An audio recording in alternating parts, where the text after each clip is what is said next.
You see, something's going to happen. What? What's going to happen? Something wonderful. What? I understand how you feel. You see, it's all very clear to me now. A fuller life. So they're there to bring the mission to the lodge itself and bring its intent and get the work done, whether they're bringing new people in at certain points to initiate them up, or they have an inner lodge that has its own purpose, trying to do its own magic, whatever that might be. And the problem is these lodges are in all of these groups and orders today, because you form a lodge on the internet by opening up a Facebook group, and so they're not being run by adepts, they're being run by kids that don't know anything. The adepts already lived a full life. The adepts done the readings, done the writings, done the creativity, can show you the work. And that's just not what's going on in these groups. As a matter of fact, you can see them all. That's why they can only post pictures, but Crowley or whatever group they're in, whoever the hero is in that group. That is one thing I noticed about the OTOs. Like, they love. I mean, I get it. I get that it's whatever he was associated with it, but I was like, dude, I feel like they all would take turns sucking his dick if they could. It's fucking unreal. Yeah, well, the trans ones, just watch out for them. And if you get me started on that, you're going to have you're in for a good ride on this. No, because we'll both get going on that, because that was one of the reasons why I left too, because I was like, yo, what the fuck is going on here? Yeah, listen, you know what I'm saying? When you take off your pants, I want to know what's going to be there. Oh, that is funny. That is funny. All right, so you know what? We'll as fun as this is, we'll get into some Gnosticism. Okay. Just for the listeners, just in case, if they don't know, it's me, Nick from the Occult Rejects, and I got Lisa, the Occult Reject Mad Scientist, with us, co-hosting. And today, I'm very, very happy to get this guest on. He reached out to me, and I'm just so grateful. It's wild how that happened. As soon as I checked this stuff out, I had even told Lisa, I said, yo, this guy's going to be perfect for this show, and I'm probably going to want him on multiple times. And we've already been bullshitting for 20 minutes, and it's great. We got, author and director of the Church of LVX, Paul Joseph Rovelli. Real quick, just to give you a couple of ideas. I did mention he was an author. He does have a lot of thelemic stuff. He has the Starry Gnosis and American Revelation. He's got the whole magic workbook, Thelema and the Secret Doctrine, Theosophy and Thelema. He's got 3 volumes of that.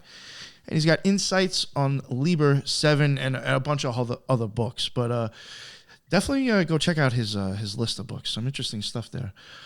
We got him on to talk about Gnosticism. And I'm really, really excited to be able to talk about that, because I'm just keeping it real from the interviews he's done. He's the real deal to me. So I'm very excited to have him come on and actually have a Gnostic talk about Gnosticism. So, Paul, real quick, maybe if you want, just let people know, maybe what your deal is, what you do, and if there's any way they can contact you or anything you want to promote, your books, your church, please let everybody know what's up with you. Okay, well, Paul Joseph Rovelli. Rovelli is my name. And we actually pronounce the LVX as light, the Gnostic Church of Light. Okay. So that, we get it a little formal there, but whatever. I'm an author and the founder of the Gnostic Church of Light. It is a fully owned, no mortgage building, and the first fully owned building Gnostic on the continents of the Americas. So I think we have something very profound here, in that we are representing a modern form of Gnosticism, not ancient Gnosticism. We don't hate the world at all. As a matter of fact, indeed, we love it. And in contrast with the ancient Gnostics that teach that the spirit is trapped in matter, we say no, the spirit is liberated in matter.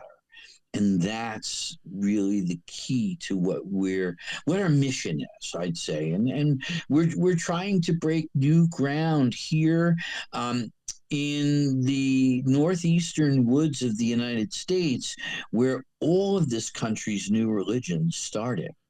Everything from transcendentalism to Mormonism. So we're in this fertile ground. We managed to get this building, and it's opened me up to so much in that I've come to see the value of the generation of ideas and what that is in terms of leading one to gnosis. I like that. I wanted to ask, well, I guess it's kind of like two questions in one, but like, what made you want to start your church? And like, did you feel that your church would be different than, like, I guess it had something different to offer than other places, kind of like that? You're up a right bark there. Let's put it this way: you're 25 to 35 years old. You're married. Maybe you have one baby already, and you got another one coming. You're on that. You're on the ladder, trying to get into management, whatever. You're building your career, and you've got this young family, and you want to bring them to some kind of spiritual instruction. So you gather the family up, you go to one of today's present day churches, and after you get done with the ones that are going to entertain you with rock and roll bands and all that other crap, you're going to be told that because you got laid in the back seat of your car when you were 16, that you are condemned to hell forever, and everybody that you ever slept with before you got married to Jesus. And you just walk out of those places and you feel dirty. There's nothing spiritual about that. But to have a place where, first of all, we're going to search for your genius. We're going to help you facilitate the development of your own genius. We're going to tell you that you're the divine one here. We're not here to worship any god or gods. We have holy texts and sacred ideas, and we talk about philosophy, but we create sacred space so that you can take your family with this idea of joy. And that's what you should get out of religion. That's spirituality. That's gnosis. When you know who you are. Big difference. All my life, I always wanted to be a fireman. And then when you get that first job at the hook and ladder, man, you're in heaven because you found your genius. You're contributing to your community in the way that you know how. Now, there's night monks of the Lima. We can take you to all kinds of great heights, but you're not looking to give up your kids and move to Tibet.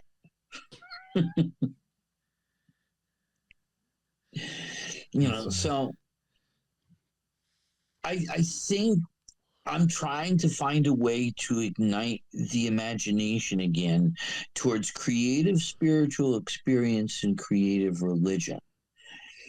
I'm a child of the 70s. I was a Patti Smith freak. She was my personal goddess and savior, still is. She was trying to create a rock and roll religion, ecstasy through sound. Ecstasy through poetry, ecstasy through insight. Even in my own rock bands in those days, that's what it was all about. And I find it no different writing sacred texts and going through the psychic experiences of growing up, because that's all part of it. We all go through these particular milestones in life. And they're changing each one of those milestones. I like something. So what about a place? Go ahead. Go, Lisa. No, I was going to say what you had said, I kind of want to touch upon. It's very akin to what Nick and I have been kind of going down the rabbit holes of. We looked into Hildegard, and we looked into Michael Meyer, Kuhnroth, and they all had the same elements of music, spirituality, alchemy of some sort, and it was this trifecta of combining all three into a spiritual experience. And so when you said that about music, Penny Smith, saved you, and you're talking about spirituality and the actual community and fellowship, it reminded me a lot of when we dug deep into their biographies and then their work, especially. I would say the big difference is that we're not trying to create a communal fellowship. Okay. We're trying to create a community. And we're trying to find a way to show that everybody has a natural genius, whatever that might be. Just because, I'm a musician, I'm a artist, I'm a poet, I got all this, but you should not ever come to us and say, well, I'm none of those things, you know what I'm saying? I raised a small family, I got a cool little job, and you don't realize that that's a creative experience too. Especially the creativity of, raising children and turning them into something. And, and we're really looking for that family structure in a lot of ways because we like lots of artists, intelligent people. I'd like to know that you've read a few books in your life, that kind of thing. We're looking for, quality, not quantity. Again, we don't want just any family. Don't want the alcoholic parents down the street. We're not trying to save anybody. We're not out in front running our little mission, and we'll sell some used clothes downstairs. So, we're different, and we're, and we're not going to scare you. We're not going to tell you, if you don't come here next Sunday, you're going to hell, straight to hell, in a handbasket. Do not pass go. Do not pass $200 or collect $200. That's funny. There was something, I think I heard you mention on another show too, and I was kind of impressed with it because it's kind of like an idea that I've even tried to run with my own show. I think you were talking about like how you don't really tell people what to believe. You kind of just give them outlets to find it themselves. Well, even just the opposite. We tell you, listen, don't get involved with that superstition. Because if you believe in anything, it's superstitious. You have to believe in it because you have no proof. We say that there's a way to know the divine. If I know the divine, I don't have to believe in it. Big difference. I can see the two of you right in front of me. I'm interacting with you. I don't need to believe in you. You're right there. I know you. Yes. Yeah, I've even used it's our experience that matters. Yeah, I use that as an example. I was like, someone could tell you salmon tastes great, and you'll believe it is, but you won't know until you eat it. Big difference. Between belief and knowing and faith and knowing, huge difference. And I think people get screwed up on that. Well, and now let's look at the ineffable divine. The ineffable divine, ineffable. That says it all. As soon as we begin, even that we call it divine, it would be wrong. Because once we say divine, it's no longer ineffable. We've made it effable. I even heard you say just giving God a name God. That screws it up right there, which I actually was like, you nailed it. Right, you totally nailed it. Yeah. So, to say that there's a way to get to the divine through direct experience of the divine might even lead you, because we don't hold no secrets, might even lead you to assume that we might be trying to teach you that you are God. Why do you need to go bend the knee to something else? You're already there, and you're in a company of gods. Is there anything that isn't God? Because if God is infinite, then there is nothing that can't be God. You, me, Hitler, sewage, dogs, worms. Yeah. Oh, you're right. It's all God. Yeah. What could not possibly be God? So I can tell you these words, and maybe I'll get lucky. They'll even be inspiring for you. But without your having that direct experience, without your coming to that own inner realization. Think of the teenager. Mom or dad always says, don't do that, you're gonna get it, you do that, and then you go out and you do that and you get burned and you realize, oh, now I know why they told me not to do that. Okay, you have to have that. There has to be something that wakes up inside of you. Or if I gave you the most amazing, beautiful, possible truth that ever could be, that would just put you in permanent awe, you would reject it. You'd spit on it. The stone that the builders rejected, right? Because you're not coming to that place yet where you can apprehend that, where you can wrap your mind around it. So to get to that place, well, these are techniques we can give you easily. And these don't have to be complicated, sophisticated mumbo jumbo where you have to make lots of things and buy lots of groovy robes and wear really cool jewelry.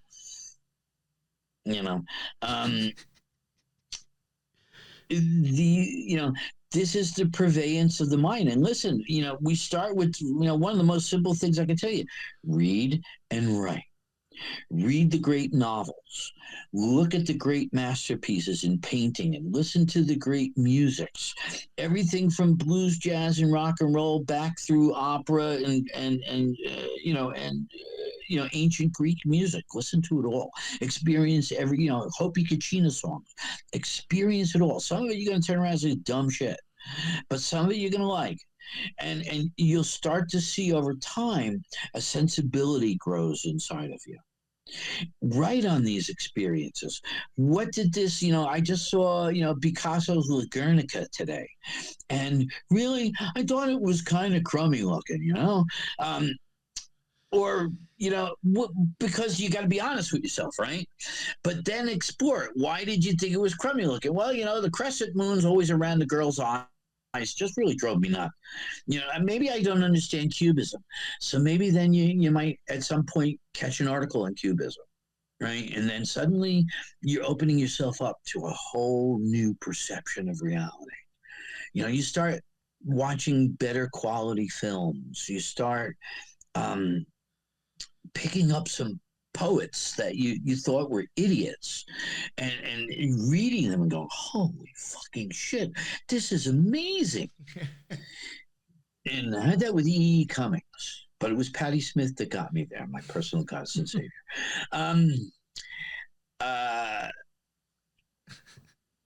So we can give you insights into yourself if you follow our sermons. We do these public things.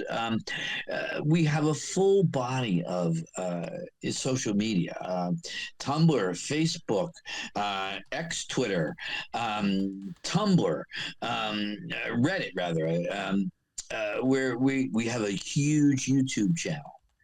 And I'm doing everything from experimenting with AI knowledge lecture type programs to trying to make more genuine scripted videos that I write myself. I'm not a genius when it comes to computers, as you learned when we started figuring out how to hook up on this podcast. So I'm coming to this the hard way. In all my rock bands, I wrote the songs. The guitarist did all the electronics because I didn't know how to plug anything in. That's still cool, though. That's awesome. I was going to ask you a little bit.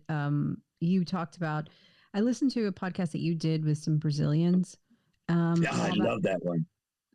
It was so good. I think I did it twice. I really enjoyed all of the information that y'all kind of shared and dialogued between, and so. It reminded me of like when you talked about how you have to experience something. And I think somebody had said that they started reading a book early on. They didn't know what they were reading, but they just kept reading. And you made the comment like, but you kept reading. And that is the key, because later you were going to come back to it.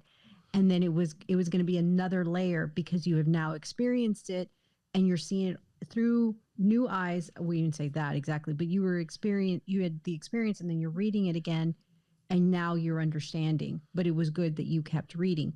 And right now, when you were talking about music and listen to all types of music, it sparked a bell in me in that like early on, I listened to jazz because I was in, band. as a high schooler.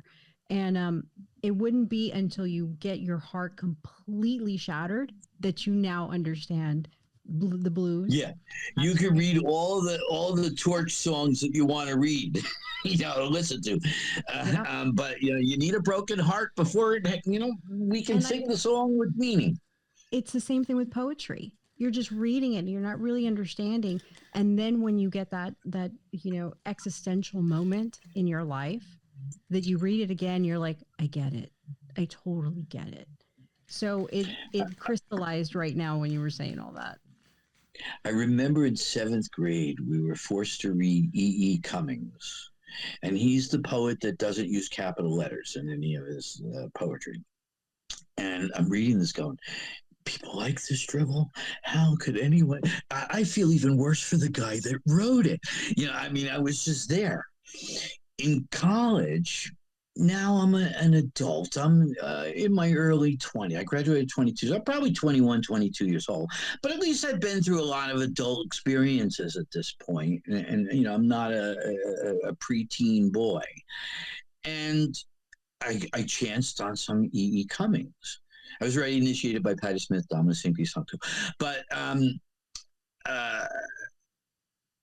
and I turn around and go, this is some of the greatest shit I ever read. I mean, it was nearly as good as drugs. And drugs were great.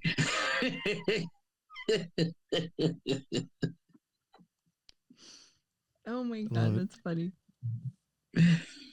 No, but that's what it should be. It's ecstasy. It's all about ecstasy. The other thing I was going to say is that what you had said, how you come to this with knowing. You're not believing. It's not of faith. And that is very quintessential. The definition of Gnosticism, right? To know, not to believe, know.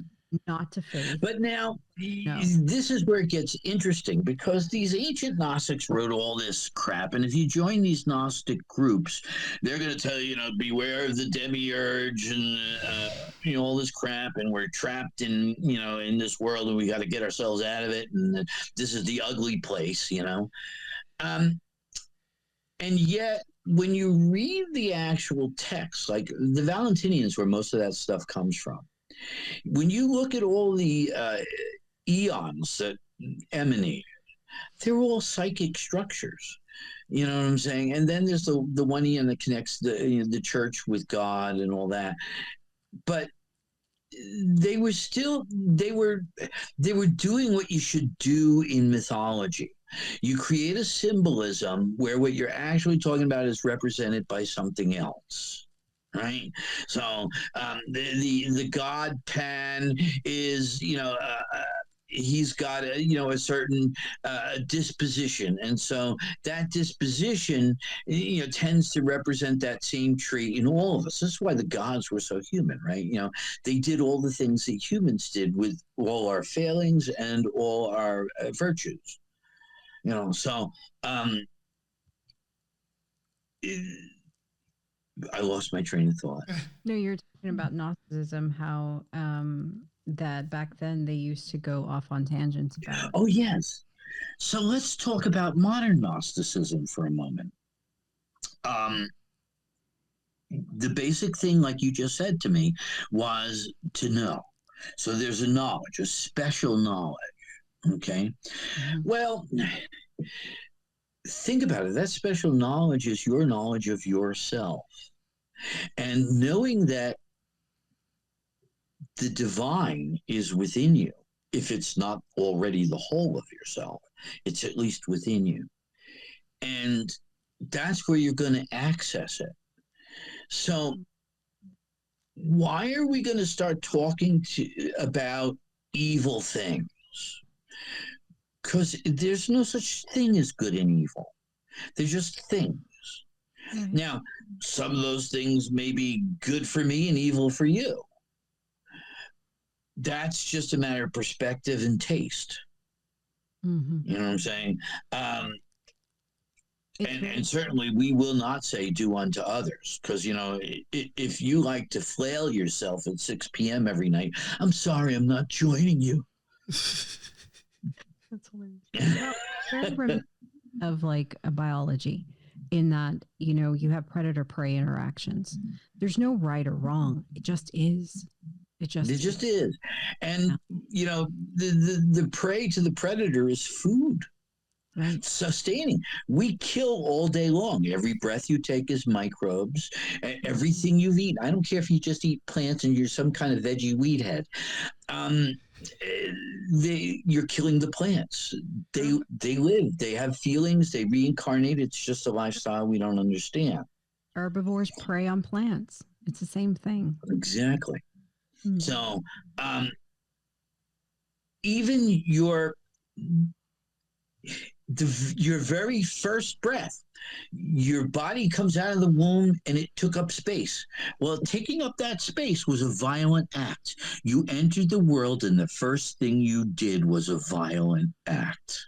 So we really need to get over ourselves. We're not the fluffy, nice people we think we are.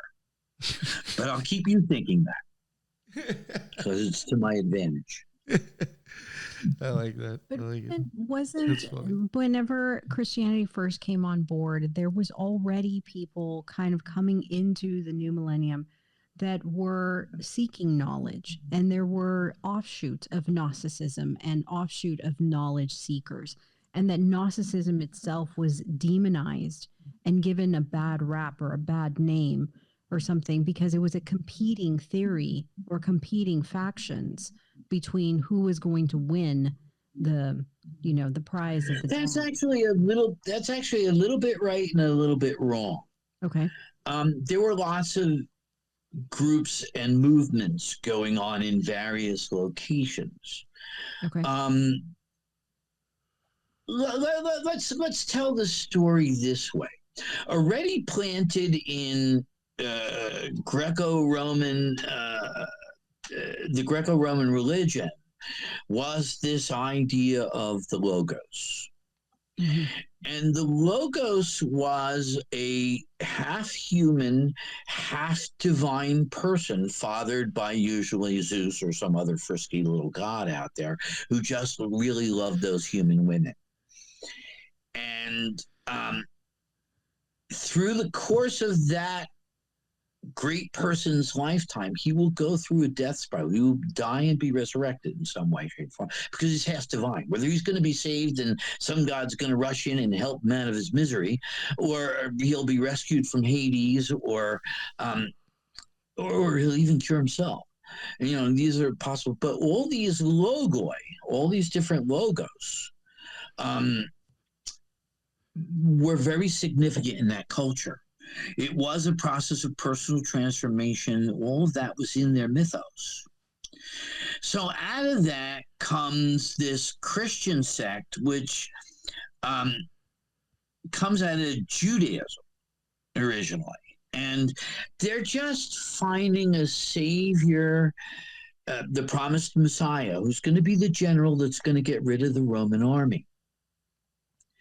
But instead, they get completely demolished by the Roman army. So what's left of them creates this mild and meek savior. And he's the good guy.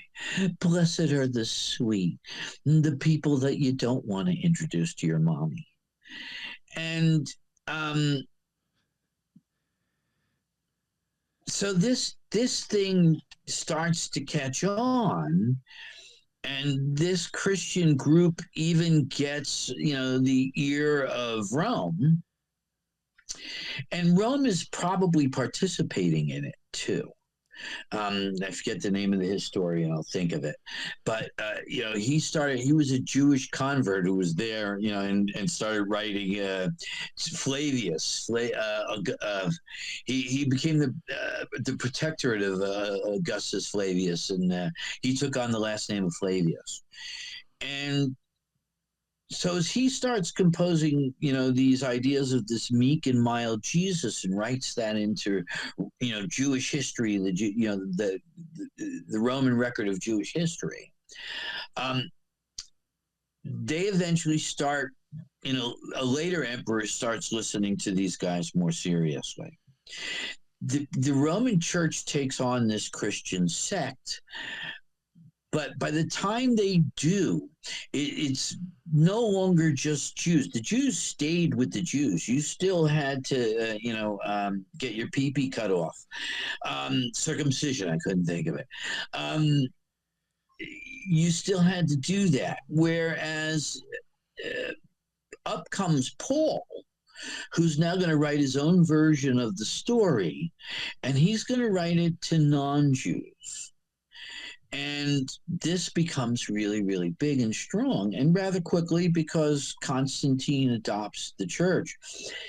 Out of that, the Valentinian Gnostic sect arose in opposition. They didn't buy it. Oh. So we have now some of these Jewish sects like the Sethians that played around with the Valentinians for a while, then they went home. And then you have other sects that were in different parts of the Roman Empire that just kind of emerged out of these logos sects. And eventually they kind of fell to the influence of Rome, but that would take 700 years, before Rome really got that grip. So as we look at those groups fading out, and we look at the Christians essentially put down the Valentinians and anything connected with Judaism, they kind of for that they just won because my daddy's bigger than your daddy. Rome is kind of big. Yeah. And it's still around today because it is the Christian religion. It's the only Orthodox, authentic Christian religion. Now, the Valentinians and the Sethians were more Kabbalistic, but they still had an ontology, and they still had a way that we came to be beings, and human beings specifically, but beings. And the way we were formulated, they still had all of this. But I would imagine some of the Valentinian teachings were kind of, their secret teachings kind of explained some of their texts, but they still kept to the Roman Mass as well. They still recited the Creed, the Nicene Creed. So they still bought all that. Let's go over to the part of the Roman Empire that is now most of the Middle East today and the Arabic world. Well, they were basically the docetic Gnostics. You can't kill a god by nailing him to a piece of wood. He wouldn't be a god. There's only one God but God. Sound familiar? Yeah. Yeah. That would become Islam. And so Muhammad would come along and say, this is the last communication because we're going back to God, folks. Interesting. All bullshit. The only thing that really holds true today is a study of the human psyche and the fact that Gnosticism is a sacred knowledge that you must come to through your own direct experience. And we keep that, we throw away the rest of the bullshit. And now let's talk about having direct experience. And direct experience could be a lovely picnic with 4 families in the backyard of the church. It doesn't have to be super profound, but it can be. And you might get there through the most unprofound ways. Interesting. I would assume you probably promote the idea of meditation, right? I promote the idea of meditation in this way. You should come to a perfect discipline of meditation to discipline the mind. You have to be able to shut off the mind, or you have no control over it. You have no control over anything you can't kill, right? If you can shut off the mind, then you can control your thoughts. But after that, it becomes pompous bullshit for gurus in the East. Or just people that want to be holier than thou. I love to tell it this way, because here's the control of the emotions, because controlling the mind is both the intellect, which gets nourished by our reading and writing, and the other side of the coin is the emotions. And I tell this, well, let's pretend you've spent now the last 5 years preparing for this ultimate sales pitch. This is the opportunity that you've been working on forever and ever and ever, and you've got it. You're ready. The big board meeting is today. Everything you planned on, hope and dream is going to happen.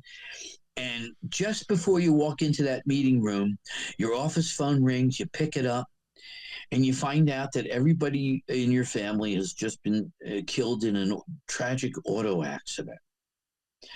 What do? You suck it up, you walk into the board meeting, you give the pitch of your life, and you get that big career move that you needed. Then you go back to your office and you collapse. And you got to think about that. That's the control that we can have over our emotions. We got to feel pain. We got to feel pleasure. But in the same way that we can delay pleasure, we can delay pain. And that becomes, a real key to both our intellect and our emotions, right? It can be real painful to read certain things. Very well said. Something I wanted to ask before, and it was a question that I had down that I just kind of wanted to get your idea or your opinion.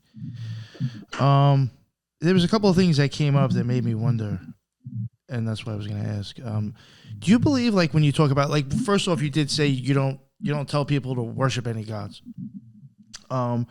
Do you believe, like, when it comes to, like, all these, not God, but, like, when you start getting to, like, all these other gods, like Thoth and Hathor, like, all these other gods, do you believe that they are real and literal?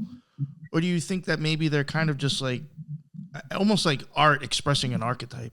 Like, is it, like, my opinion, I don't take them as literal. I know a lot of people seem to, even in the magical community, but for me, I just... As soon as you take them as literal, you're believing. Now... And you're practicing superstition. It almost starts to become like comic book characters to some people that they believe in. It's just wild. Everybody else's God is false, but yours, of course. Right? Right? So you're an atheist 100,000 times over, except for the one. So as soon as you said, "Do you believe?" cut you off right there. Short answer, no. Yeah, that's true. Now you're asking me some specifics. There's a lot of people that believe in a lot of gods over large periods of time. Their egregores exist in the wind. But those egregores are really, truly also founded on archetypes. And archetypes are products of our psyche. Now, we can argue Jung's collective unconscious. You might get with that or you might not get with that. I think you have to begin to experience those things that would make the collective unconscious accessible to you, that you can begin to directly intuit it through experience. And I can tell you, read the right holy books, put the right things together. I mean, Jung's Red Book should be a mind blower. The holy books of Thelema should knock you backwards.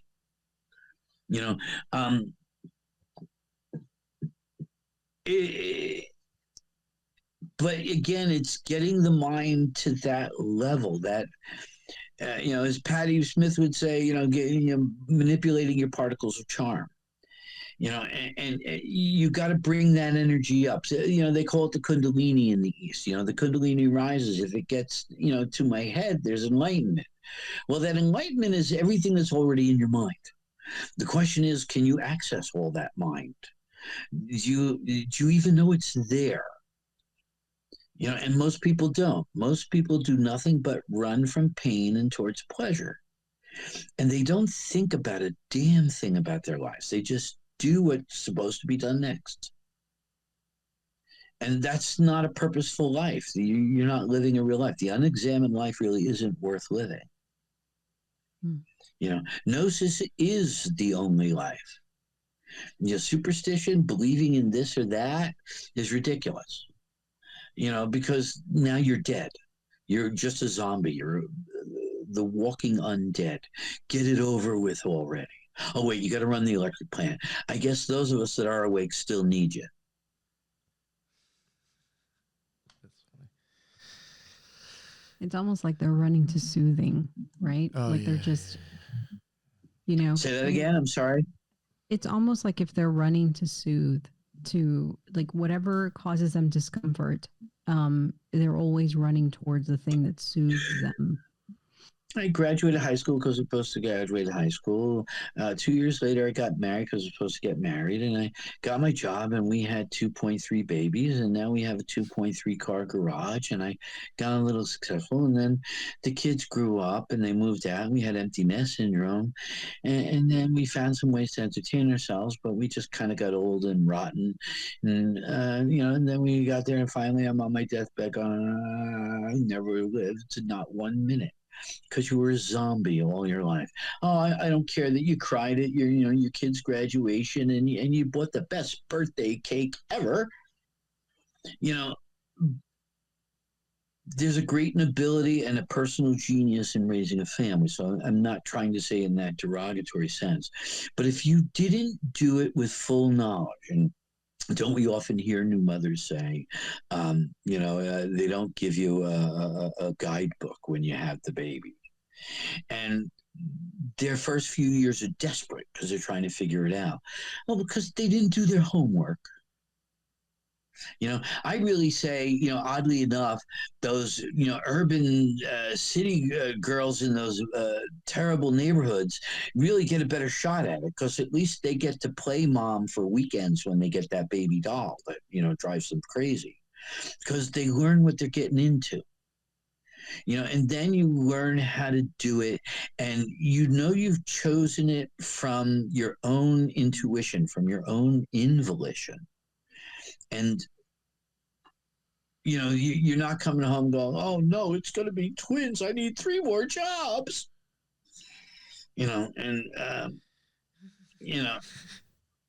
Life should not be entered into that way. I think there's a way to broker that. Now, certainly, let's look at how we mature. Our parents did that initial brokering for us. They gave us our initial worldview. They refined it and fed it and they did all these things. And finally one day we started to want to do some of that for ourselves. And finally we were adults and we did it all for ourselves. And so there's a brokering into maturity there, but there's also a big problem there because your parents and your aunts and uncles and your grandma's gonna when you're a little baby they're gonna come over, they're gonna pinch your cheek and go, you're gonna have beautiful babies. They're already grooming you into their agony, and they just want to know that you're gonna suffer like they do. That's really all they want. Well, it's tribal. You know what I mean? It's tribal in that it's tribal. It's the reinforcement of society making sure that you stick to the tribal mentality because in the past when we were hunter and gatherers, it's what survived the tribe. But now we have moved beyond that. We have evolved beyond that, but society it's lagging still. It's kind of like when you lose. We're individuals now. Yeah, exactly. Yeah. And the herd mindset is dangerous. It is. But we still need community. We still need each other. Yeah, we need the Aquarian age that's still 600 years away. Another argument will be the age ruled by both the old ruler and the new ruler of the sign, so that we'll have both the Saturn and what is it, Venus? Screwed up. My head's screwed up right now. But we'll have both the individual and the collective. And, part of the pipe dream for the church is, my wife and I, initially sat talking about it, this and that, is we thought how nice it would be that the church became like a co-op. So that, 8 families lived on the block that all belonged to the church, and they all came here to buy their food because we bought it en masse. And somebody amongst our community would educate the babies and take care of that by the day, so the rest of us could go to our jobs. And the church would own all the land and the houses would be on the outskirts, and so people wouldn't have to work 40 to 60 hours a week. Maybe they could do 10 to 20, and we'd have everything that we'd ever want. Now, that's a pipe dream. We're not trying to create a communist collective. And there's probably something very wrong about the church still owning all the land.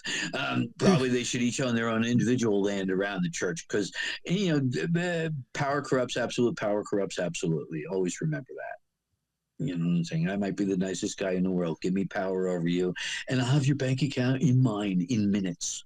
Yeah, for sure. No, and I think what you said exactly is that the collective, but yet an individual. It's like the liver cell doesn't try to be the heart cell, but you both know, they both know that they have to function together in order to be self, to be as a collective self. Yeah, as a collective, and as they say in all the East-West magazines, body mind, right?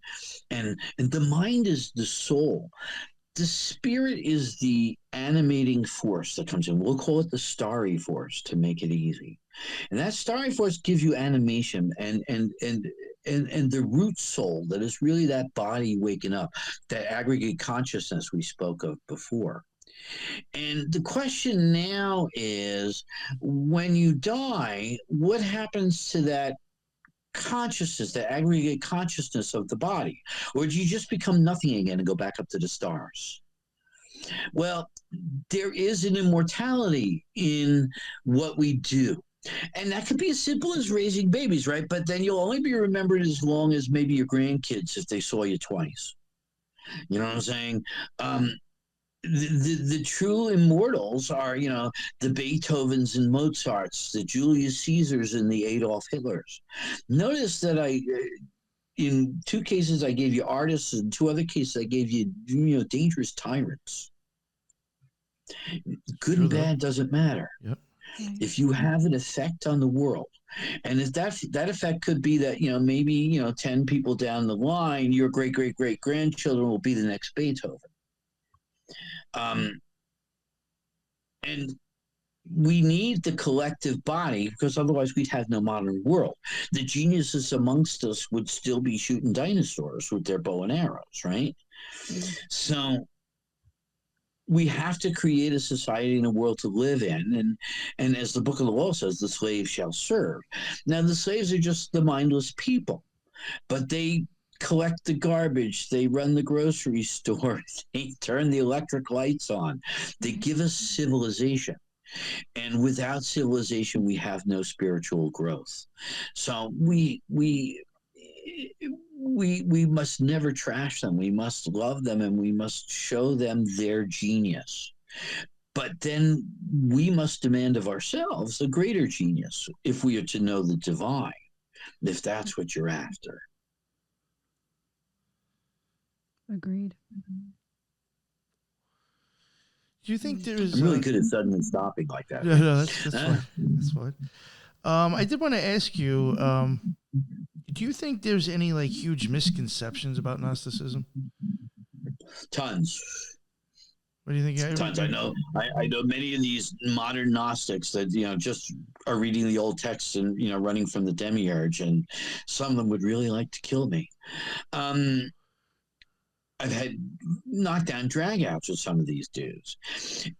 There's 3 forms of philosophy, and no matter how fancy we build off them, there's only 3. Monism, dualism, and nihilism. Most spiritual and religious institutions and teachings or whatever are either monist or nihilist. They can kind of intertwine. I'm a dualist. Both the Cartesian idea of I know my mind, I think, therefore I am, and I'm not really that sure about my body. But yet I could get more complex in how I bridge my consciousness from the mind to the body, as much as you might bridge your consciousness from the mind to the stars, in your contemplation of the night sky, in that sense of awe that you feel. And where was I going with that? We were talking about Three different. I get lost.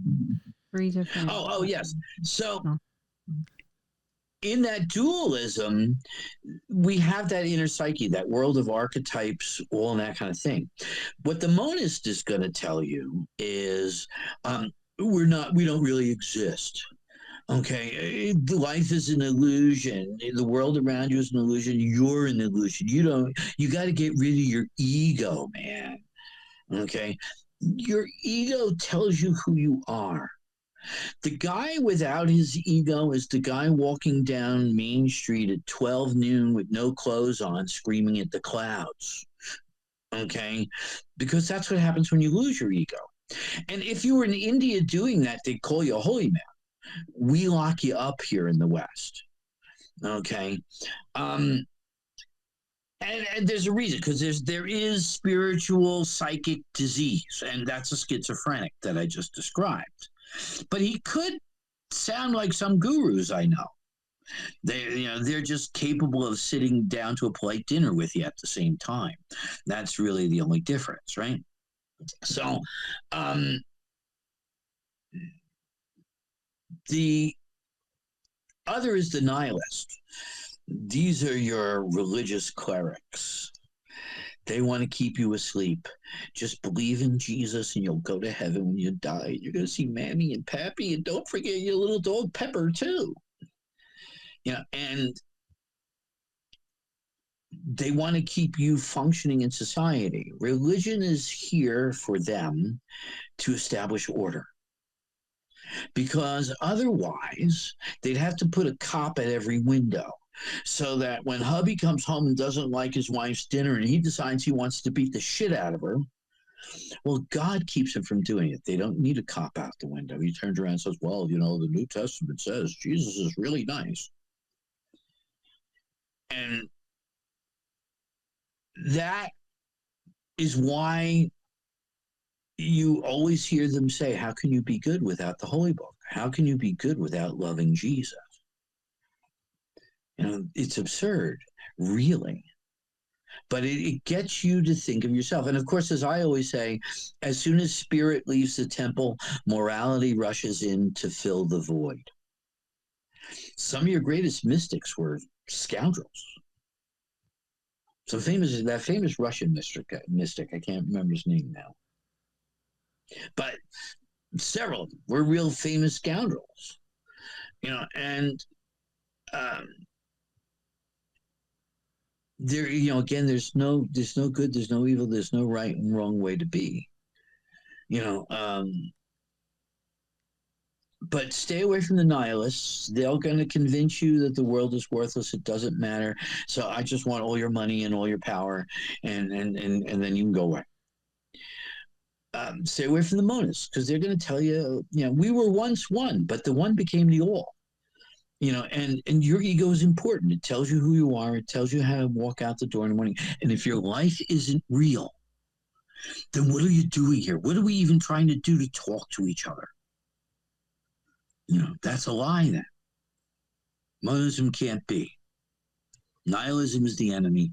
Dualism, understanding the layers of the psyche and the mind, and coming to a method that you create on your own to find your own genius. That's everything. That's heaven on earth. And the hell you'll go through to get there, that's heaven on earth.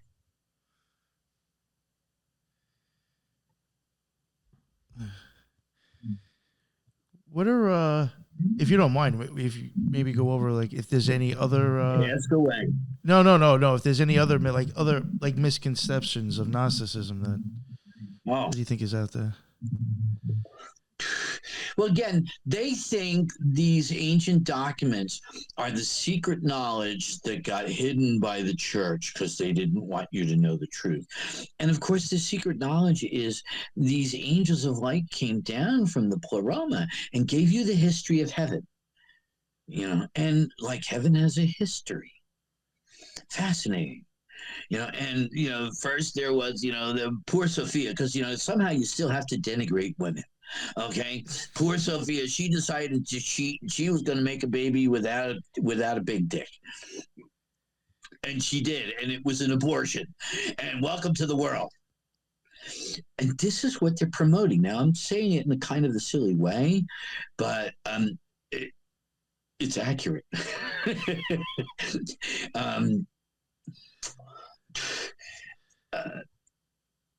Then you have this other Gnostic group, those connected with Samael Aun Weor. If you have ever experienced orgasm, Weor teaches that you are now condemned to hell. He will put you through techniques, sexual techniques of, and I gotta wonder who administers this crap. He will put you through sexual techniques so that you will never have orgasm, but experience sexual ecstasy. He's plagiarized every modern Western mystery tradition writer in every which way possible, including Crowley in the Book of the Law, and created these two twisted sectors that are around, and they're everywhere. They're in several places, including here in town where I live. And they give these public lectures once a week, and a mix of Gurdjieff and Blavatsky and Castaneda, and then they have you sit and meditate while they play bombastic Beethoven symphonies. And you can see they're already working on controlling your mind. This is it's a mind invasion. Well, if they knew anything about Gurdjieff, they'd even know that Gurdjieff knew that using certain tones and scales of music and saying shit at the same time can drop shit in people's heads. I mean, that's what the whole fourth way. That was part of the fourth. Some of the fourth way stuff. I'm not a big fan of Gurdjieff. I like Uspensky a lot. I just know some of his stuff from looking into cults, and they were inspired by him. Yeah. Well, any love or adoration of one singular leader with authority is your path to destruction. You're not going to get anything out of it. You're just going to lose. You have to be the one always in authority over the state of your being. Yeah. Period and amen. And so here we are, a church of genius. And that's really as simple, can be simply explained by you getting more and more control over your being. Whatever you make of your destiny, and we create our destinies, we create our souls. The root soul is still an animal soul. All it's doing is crying for its bottle and change my diaper. Okay? The rest of it you create. You create it as you learn how to live inside your home, as you go to your first school and you learn how to live in your first neighborhood. You get into your first relationships. You establish your business relationships, your social conduct. All that is creating soul. As you create your art, a woman at work today was showing me how her daughter does these really great paintings of people's dogs for them. And my doggy just died. We put him to sleep on Friday. And so, we're going through things, got me in a whole other trek personally. But, it's not Picasso, but they're really pretty pictures of dogs. And she seems to be on a mission. She helps with strays and does all things like that. So she's got her own mission from God, and what she's really doing is becoming herself. Yeah. That's the key. It's interesting you say that, because I think Nick and I have both talked about the fact that sometimes, people talk about depression and anxiety, not to say that this is a blanket all, but I think sometimes the anxiety and the depression start about because your soul has been trying to tell you that you need to be doing something different. You're put on this planet to do something and you're not listening. And so it's almost like that nudge, but it's just, speculative, like discussing. Sometimes your body physically tells you, hey, I want you to know yourself. I want you to know you as a person. I don't know. Just thought. I'm going to agree with you and disagree with you. Fair. You weren't put here by anybody. Okay. And that's where my disagreement is. And that's it. But you should have that feeling when you finally have created yourself. And I'm going to try to explain that with a story. I remember sitting on the floor in kindergarten. We were sitting in a circle in a rug, and Miss Schimmel was on the piano in front of us. And from her, when her hands reached out from behind her back playing the piano, I could see the fingers. I could really just see the keys going down. And that fascinated me. And didn't fascinate anybody else in the class. I'm the only one that became a musician. Okay. And I went through music and art, and I was born in an intense Roman Catholic family. At 4 years old, I was begging to go to Mass. I loved the pomp and circumstance of the Mass. And I knew I had a profound spiritual movement going on inside of me. And I eventually became all these things. And I really honestly believe that if we all go back to 3, 4, and 5 years old, we'll find some things that really lit up inside us. But it's not cool to dance. All the other guys will think I'm a nerd. It's that kind of thing that shuts us out. We're afraid of the world view of what we want. And sometimes it's our parents slapping us down or bad experience slapping us down. You know what I'm saying? I also wanted to be the world's greatest lover. I failed. Okay. I'm not in any movies at all, except the ones I make now. Okay. Like I tell people, I had to bribe Santa Claus.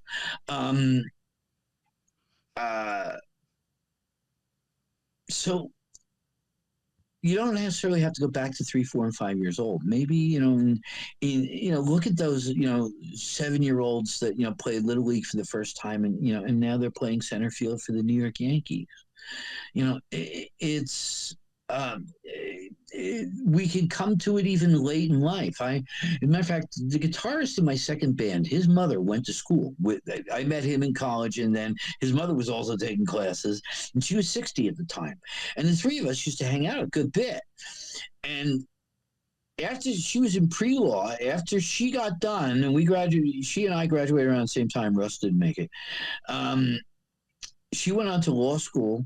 She became a great lawyer. Now, I used to hang out at Russ's house sometimes. The walls were lined with her paintings. She was a marvelous painter before she even went to college. And she ended up writing a great book on Jewish women in the Holocaust.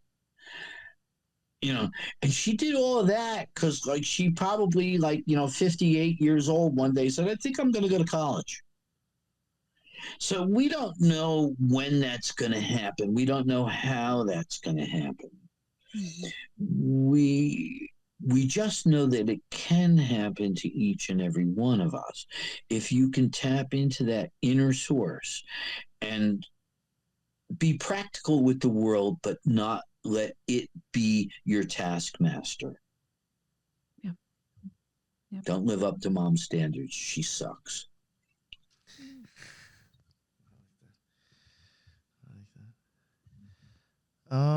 Dad's worse. He didn't give you any. He had his dirty magazines in the garage.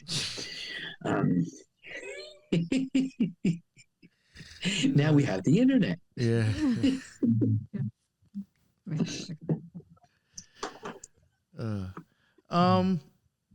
I guess this kind of. I'm sure you've probably explained this in different ways, but maybe just a real quick, summary for the listeners to you. What is Gnosticism really? Gnosticism is plainly and simply you finding your own creative outlet, recognizing it for what it is, and delivering that to the world unapologetically. Because what goes on inside of you will happen outside of you simultaneously. They're synchronistically tied together. You look at the world around you because that's what's going on inside. Just got to learn to see it the right way. Okay. Gnosticism is celebrating the milestones in our life. We have services for birth, bringing a child to adulthood, funerals, that kind of thing. Gnosticism is spiritual community without authority. I'm the director of the Gnostic Church of Light. I'm not God Emperor Dune. Okay. And my job is to make sure the bills get paid and the building maintenance is upkept. And right now my job is to write the sermons and coordinate our services. But if you came to our service, the first time you get there, I probably try to give you one of the roles, the lesser role in the mass, because you're probably not ready to write a sermon. But we'll sure want to get you to do that because you can, and it's where your ideas are, and it can be in how you want to communicate with the community that you're in that moment, in that service. So everybody has their own way to the light. There's no rules that I can give you. I can give you a couple of guideposts. You can come to me and say, well, interesting, I had this happen. And I can say, well, I can interpret that a little bit for you. But I can say, really, I wasn't there. I don't really know. And I'm not bringing your experience to it. It's just like, don't do people's dream interpretations. If you told me to interpret your dream, I'd say, okay, tell me the first thing that happened in your dream. Now tell it to me as if I was from Mars and I understood the language, but the words were hollow to me. Explain that again. And so suddenly they start to put their own knowledge into the dream. And you start to realize that you're the one that wrote the dream. You interpret it yourself. It's coming from your subconscious. What are you trying to tell yourself? Can you tell the difference in dreams? When do they get archetypal that you're producing prophecy? When are they just really stupid? Because they often are. They're just jumbles of the mind reprocessing the day. So you have all these levels to the psyche, and the deepest level is that level we call God. Now, in the Kabbalah, it teaches that God that you see is Adonai. And he sits at Tiferet, the heart chakra of the Kabbalah. And so this is where you see the worship of God and the loving of God and all that stuff. But eventually, Adonai gives way to your own genius. That augiates comes out of you. And you start to realize, I can dialogue with myself. I can have a dialogue with the Savior, a Gnostic dialogue. Read Liber 65, because that's really what that is. That's the adept talking to his angel through 5 elements, 5 chapters. And when you start, and that's what Jung's Red Book is. That's his dialogue with his psyche, with himself. He meets his devil in there. He meets his holy guardian angel. He meets his God. They're all there. And it's literally prophecy. Prophecy is the revelation of life.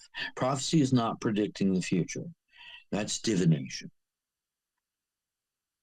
But if we can see deeper into your own soul, then you have the treasure of treasures, the philosopher's stone, pure gold, the sun.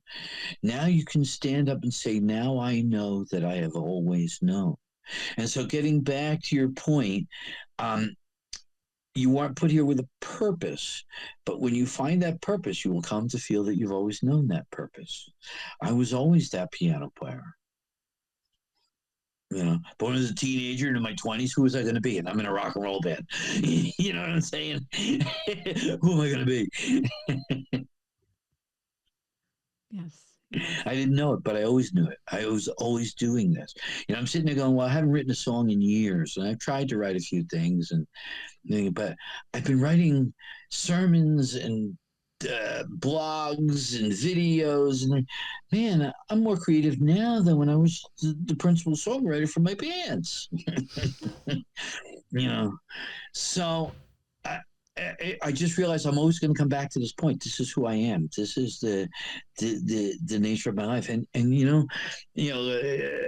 work with a bunch of old bags like me, and we're all in our retirement jobs, and they're so angry and they're so bitter, and And they hate me that I am so literally happy. I'm so filled with joy. Now, I've been depressed for the last 3 days over my dog, and even the last 12 days that we had to deal with him suddenly getting lymphoma, going blind, and right down to having to put him down. And I miss my poor buddy. You should have seen my Substack podcast, and me practically crying, saying goodbye to my doggie. We're going to experience pain, but life is pure joy. And I experienced the pain of struggle till I could finally be a halfway decent piano player, and I'm still not great. And that I could be a halfway decent writer, and I'm still not great. And you know what I'm saying? And all that struggle and all that, oh man, this sucks. I write it over. And you finally get there. You finally get to the point where, wow, these ideas are just coming through me, and it's my inner voice, and it's just speaking. And we see the Renaissance novelists. You see that the novels become the maps of their minds. They're dealing with their neo-hermeticism and what have you, but they're writing these novels, and you're really seeing a map of the human soul, because the human soul is the human soul. That's why the Adam Kadmon is really, while depicted as a male, because we come from it comes out of a male-oriented system, but the Shekinah, the female part of the Adam Kadmon, descends to earth and becomes the blessing of God. So we see that there's both of these elements inside our psyche, and it's really kind of one psyche split in two, so that we have the chance of union, that boy might meet girl. Trans will never meet girl. Trans will never meet boy.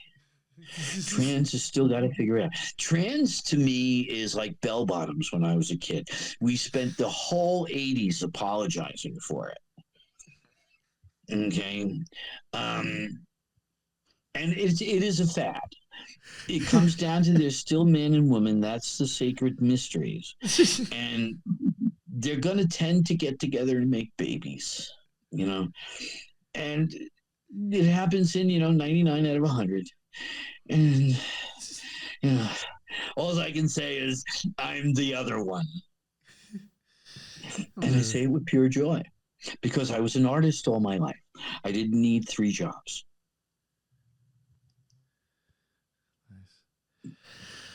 All right.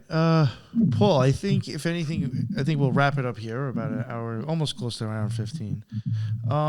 Yeah. I would like to, I'm sure we could definitely have you back and talk on some specific topics. Is there anything that you would like to plug again, or would you like to let people know where they can find your stuff, please? Well, first of all, Gnostic Church of Light, light spelled LVX. Look for our YouTube page. I believe every one of our videos, at least most of our recent ones, and I say the last few months, I keep learning. I'm trying to get better and better. But in the comments, you'll get our link tree.